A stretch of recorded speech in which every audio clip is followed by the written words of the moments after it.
Hey, what's up guys? John here. So today's video, I kind of just want to do a recap of everything. I kind of like to do this every once in a while since there's so many different things we've been doing on the channel and to the truck.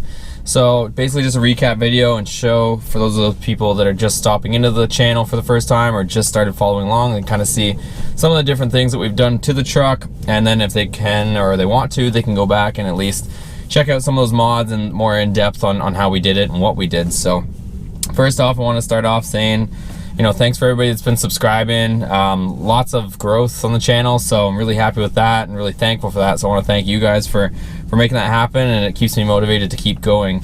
Some people were asking me if I had an Instagram account. I do have an Instagram account. It's Boosted Motorsports, no spaces, so Boosted Motorsports with an S. Check that out, subscribe to that one. Be doing a lot of stuff there too, so I post a little, you know, some car stuff and a little bit more car stuff than truck, but I try to get good content on there as well. But truck's 2014 Ram.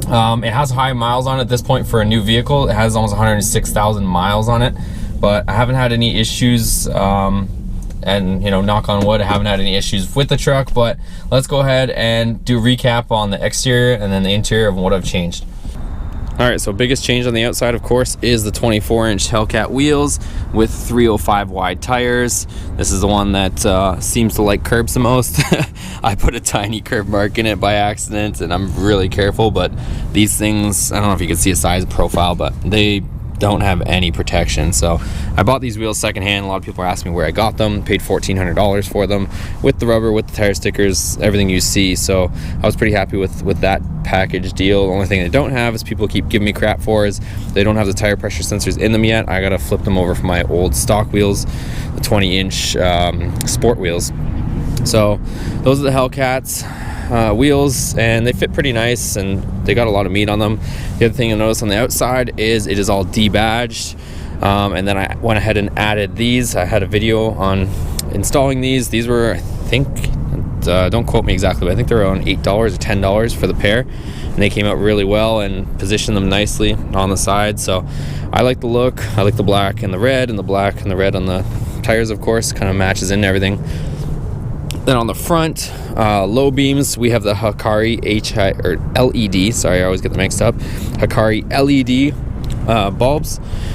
Those were all plug and play, no hacking of any harnesses, so I did a step-by-step video on how to do that.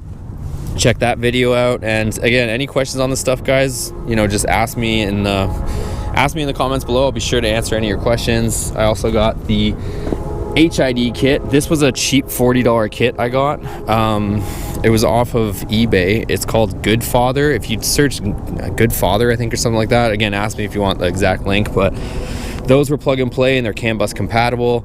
These needed an extra basically resistor on them, extra little box you plug in between the actual LED kit and that and the harness, and that keeps it from flickering and all that. But these $40, they have all the resistors and everything in it, and they haven't given me any issues. The other thing is I did Plastidip my sport grill black. This is chrome underneath here, so this is all Plastidip, and this is held up for literally 1 year, and I don't have any chips in this stuff, so hopefully you guys can see how nice it still is. So my truck is a little bit dirty right now, but I also Plastidipped the Emblem. So check out the video that I Plastidipped the Emblem and the grills if you're interested in that, because I did make a video on that. And again, here's light output.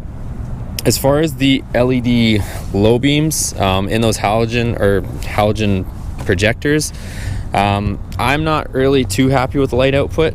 It's still pretty light out, but you can kind of see them.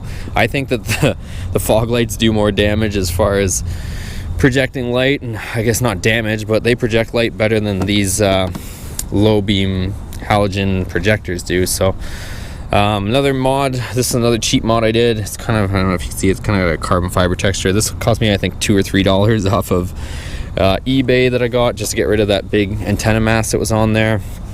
Walking around, pretty much it. Again, you can see the emblem we got. I think, and let me know what you guys think in the comments below. I got the windows tinted, of course, so you can see that they're pretty dark. The back is limo. I think the front is 20%, but I'm thinking of removing this because on the other side, on the driver's side, it's actually peeling up. So I'll show you guys that in a second. I'm thinking of removing this. This is just vinyl for those of you guys that don't know, but this is just a vinyl sticker and you can remove it, and there's body matched paint underneath it. And then moving around the back, I have the Plastidip rear emblem that I was telling you guys about, and I have the LEDs here, which are holding up well. No issues, no codes, no messages, and that's pretty much it. I got the factory bed liner. I want to get a cap for this eventually, and I'm going to do the bed lighting underneath, but I haven't got around to that yet.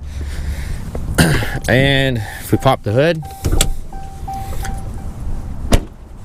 we washed the engine bay last week, but everything is now super clean under here, like you guys can see.